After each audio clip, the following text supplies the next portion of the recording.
अस्सलामुअलैकुम वरहमतुल्लाहि वबरकातुहू। Welcome to Rabia kitchen. उम्मीद करती हूँ आप सब खैरियत से होंगे। अल्लाह ताला खुश रखे, आबाद रखे, सबके दस्तरखान को अल्लाह हमेशा वसी रखे। आज मैं आप लोगों के लिए ज़बरदस्त सी दाल मेथी की रेसिपी लेके आई हूँ।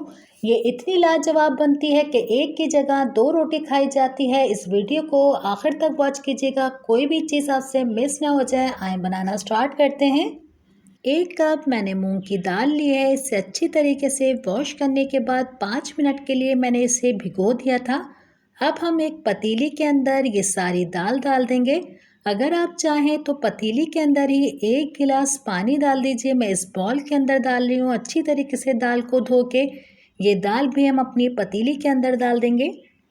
अब हम इसके अंदर कुछ सीजनिंग करेंगे। 1/4 टीस्पून हल्दी जाएगी इसके अंदर, 1/2 टीस्पून लाल मिर्ची पाउडर, 5 मैंने हरी मिर्ची ली हैं जिसे मैंने 20 से आधा कर लिया है। ये मिर्ची डाल देंगे। एक दफ़ा सारी दाल को हम मिक्स कर लेते हैं और इतनी देर के लिए मैं छोड़ूंगी कि दाल हमारी बेहतरीन सी गल जाए। बिल्कुल दरमियानी आंच पे 1 गिलास के अंदर इसको पकने के लिए छोड़ देते हैं। मसाला भूनने के लिए कुछ सामान मैंने निकाल लिया है जिसे नोट कर लेते हैं। 1 टीस्पून सफ़ेद ज़ीरा, 1 टेबलस्पून कुटा हुआ धनिया, 5 गोल मिर्ची, 1 प्याज ली है जिसे चॉप कर ली, 1 टीस्पून कश्मीरी मिर्च, 1 टीस्पून चिकन पाउडर, 1 टीस्पून नमक, 1 टीस्पून भुना हुआ ज़ीरा, 1 बंच मैंने मेथी कर लिया है और 5 मैंने टमाटर लिए हैं जिसकी कटिंग कर ली है। अब मज़ेदार सा मसाला भूनने के लिए एक कढ़ाई रखेंगे और इसके अंदर 1.5 कप जितना हम ऑयल डालेंगे। अच्छा सा ऑयल को गर्म करने के बाद ज़ीरा और गोल मिर्ची जो रखी थी ये डाल देते हैं इसके अंदर। अच्छी सी खुशबू आने लगेगी। साथ ही साथ इसके अंदर चॉप प्याज डाल देंगे और प्याज को सिर्फ हमें सॉफ्ट करना है अच्छा से। जब ये हमारे प्याज सॉफ्ट हो जाएंगे तो 1 टेबलस्पून पिसा हुआ लहसुन अदरक का पेस्ट भी डालेंगे जो मसालों के अंदर मैं रखना भूल गई थी। और इसका कच्चापन हमें बिल्कुल ख़त्म करना है। जैसे ही लहसुन अदरक का कच्चापन आपके मसाले में से ख़त्म होता है तो आपका खाना बहुत ज़बरदस्त बनता है।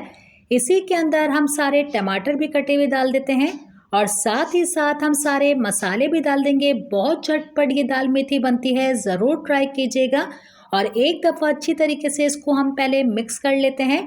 टमाटरों को जल्दी सॉफ्ट करने के लिए 1/4 कप जितना हम इसके अंदर पानी डालेंगे और 2 से 3 मिनट के लिए मैं इसे ढक के रखूँगी। तो अब देखिएगा कितने झटपट से हमारे ये टमाटर सॉफ्ट हो जाएंगे। इतनी देर के लिए इसको ढक के रखेंगे।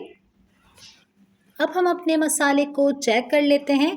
ये देखिए टमाटर सारे ऊपर आ चुके हैं, इसका मतलब है टमाटर घुल गए हैं पूरे। हल्का सा मैं अपने टमाटरों के ऊपर स्पून लगा रही हूँ तो ये देखिए टमाटर कितने अच्छे से मिक्स होते चले जा रहे हैं। इसके अंदर अब हम मेथी डालेंगे। मेथी जो छोटी होती है उससे अच्छी तरीके से 2 से 3 दफ़ा पानी से वॉश किया करें क्योंकि छोटी मेथी के अंदर बहुत मट्टी होती है और ये कच्ची कच्ची मेथी थी तो इसलिए मैंने इसको बिल्कुल नहीं छुरी लगाई है, ना हाथ से तोड़ा है। इसे मैंने इसी तरीके से डाल दिया है। अच्छी तरीके से इसको हम मिक्स कर लेंगे। दाल का चूल्हा भी मैंने बंद कर दिया है। अगर आपको दाल खिली खिली पसंद है तो बिल्कुल आप इसके अंदर खिली खिली रख सकते हैं। मेरे बच्चों को जो दाल पसंद है थोड़ी मैशी मैशी पसंद है, इसलिए मैंने थोड़ी सी दाल को ज़्यादा गलाया है। और अब दाल को डालने के बाद अच्छी तरीके से इसको मैं मिक्स कर लूँगी। सिर्फ इसको मैं 5 मिनट के लिए हल्की आंच पे दम रखूँगी कि सारी चीज़ें बिल्कुल एक जान हो जाए और सारा ऑयल इसका ऊपर आ जाए। इतनी देर के लिए इसको ढक के रखेंगे।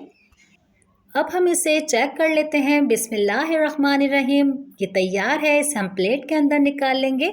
उम्मीद करती हूँ आज की रेसिपी आपको मेरी अच्छी लगी होगी।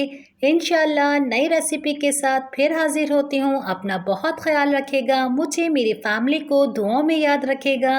अल्लाह हाफ़िज़।